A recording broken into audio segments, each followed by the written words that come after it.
Hi everyone! Today we are going to cover the top 5 different tools that you can use to help your body go into labor naturally. So I've personally used natural induction methods for different reasons with all 3 of my births, and all of them were effective for me. I used a combination of different ones for each birth. And today I'm going to cover with you my favorite 5. First, I do want to share that it's important for you to remember that it is possible that induction methods won't work, even medical inductions.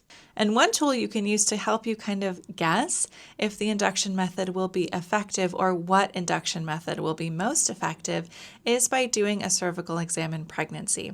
Now, most of the time I do not recommend cervical exams in pregnancy, especially routinely, because they really don't have much benefit. But if you are interested in inducing at home or getting a medical induction, knowing what is going on with your cervix and your baby can be helpful. If your cervix is really high up, meaning it's posterior, it's pointed back, it's kind of hard to access. If it's long and closed, if the baby is high in your pelvis, that may indicate that induction methods won't work right away, and it may take some time trying them to be able to get labor to start. That may mean that on Monday you do some of these natural induction tools. Maybe you combine those with some mechanical tools. So maybe you get a membrane sweep and you take some castor oil. And then on Wednesday, a couple days later, you try again. And then on Tuesday, you rest, you take really good care of your body and hydrate and nourish your body. You do spinning babies positions and go for a walk.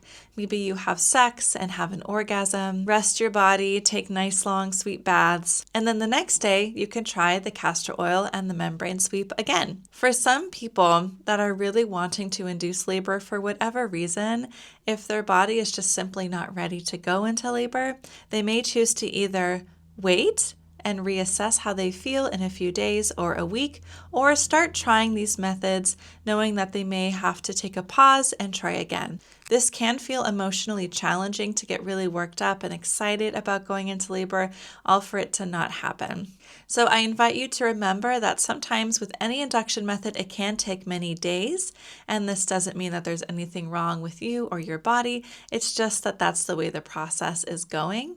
And it's important for you to have the emotional support that you need to be able to carry you through this process. And outside of the case of a true medical issue where you need induction to save your life or your baby's life, it is okay for you to choose to stop trying to induce altogether or to take a break. One of the most popular tools that are used to induce labor is castor oil. Castor oil, when taken internally, can help to stimulate contractions by contracting your belly tubes, which are near your uterus, and that stimulation of your belly tube stimulates your uterus to contract. And some people believe that castor oil may have a direct effect on the uterus contracting on its own.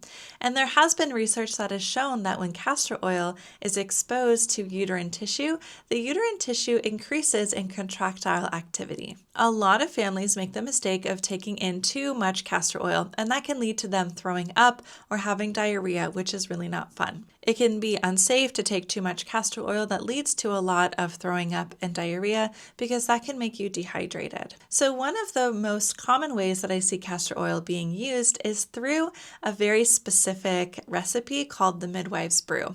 And this combines proteins and other components with the castor oil to help it settle well in your belly and to help people avoid taking too much. Tool number 2 is nipple stimulation. So I don't believe that just rubbing your nipples a little bit here and there is going to be that effective, but if you like it, go ahead and do it because more oxytocin is better than less. But if you really want to give this a try, to use nipple stimulation to encourage your body to have contractions, what you can do is get a breast pump and take your breast pump and pump on one side for about 10 to 15 minutes and then pump on the other side for about 10 to 15 minutes. And then give your body a break for an hour or two, and then try again. When you use the breast pump, you may be able to collect a little bit of colostrum. Colostrum is the thick, sticky fluid inside of your breast that your body starts to make at the very end of pregnancy and the beginning of your baby's life. It is unlikely that you will get a lot of colostrum, and some people won't really get much at all. But if you do get it, you can collect it into a clean bag and freeze it to use later if you want. Stimulating your nipples in this way can help to increase contractions. Tool number 3 is to use positions. So There are certain positions you can use that help your baby to get in an ideal position in your body.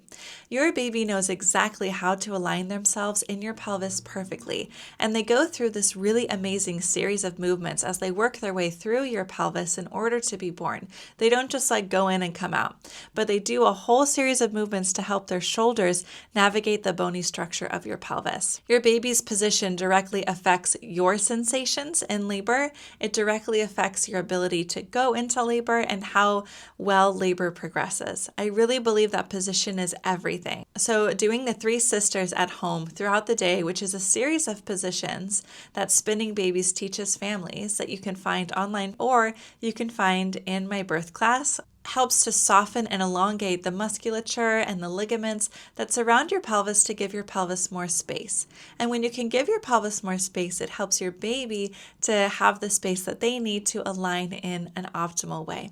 When your baby is putting even pressure on the inside of your cervix, they're able to stimulate the cervix to start to open and soften. And that can also lead to the stimulation of contractions. If your baby is not putting pressure on your cervix in an even way, it can potentially lead to labor not starting or labor starting with kind of a funky pattern, meaning contractions are not consistent and regular in the way that you would want them to be. Another thing you can do to help you go into labor is something called the Miles circuit, and you can look this up online. But when it comes to positions, there is something I want to caution you around, and that is doing way too much to try to get yourself to go into labor and exhausting yourself. If contractions are starting and you start running up the mountain and curb walking and doing all these things, you could exhaust yourself. And so another approach you could take is to simply rest, or to alternate between doing the positions that feel good to you and resting throughout the day. Another thing you can do is to have sex. Orgasms release oxytocin in your body, and if your partner produces semen, if they can release the semen inside of your body, you can let it sit near your cervix for a while. Semen has prostaglandins, which are the hormonal precursors to labor starting. And so having more prostaglandins in that area can sometimes encourage labor to start. And the last is to start eating dates at the end of pregnancy. We actually have some research that shows that eating dates at the end of pregnancy increases cervical changes and can also lead to a reduced sensation of pain during labor, as well as a reduction in labor time. This is something that may not work for people with gestational diabetes, but if you don't have gestational diabetes, you can consider adding some dates to your smoothie or just eating them as a snack. According to the research, which I will link below, people who consume about 70 grams of dates every day, near 37 weeks and beyond, for more than 20 days experience noticeable benefits. And these include fewer cases of postpartum bleeding, fewer people needing an induction, fewer vacuum-assisted deliveries, fewer cases of your water breaking before going into labor, and increased numbers of cervical dilation upon admission with your care provider. When it comes to natural induction, what is important for you to remember is that doing one thing may not be as effective as doing many things altogether. So a natural induction day when you're trying to go into labor may look like getting up in the morning, eating some protein-rich breakfast, and staying hydrated, and then taking your castor oil smoothie, doing some positions like Spinning Babies positions and going for a walk, having sex with your partner or giving yourself an orgasm, cuddling with your partner and taking a nap, having another meal and another dose of castor oil, and it kind of just repeats. It's important to incorporate rest with the activity so you're not wearing yourself out. What I found to be the most effective when it comes to inducing labor without the use of medication is to also incorporate a mechanical tool. Mechanical tools will stimulate the cervix to make changes. So getting a membrane sweep, for example, with the castor oil and other things that you're doing to get labor going can also be effective.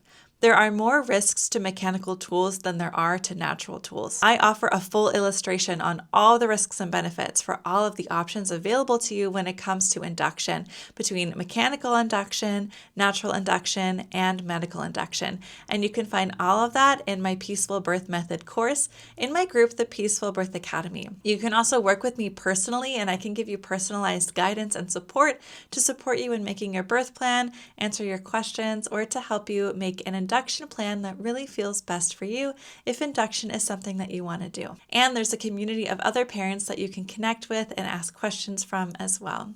Thanks so much for listening, and I hope that helps.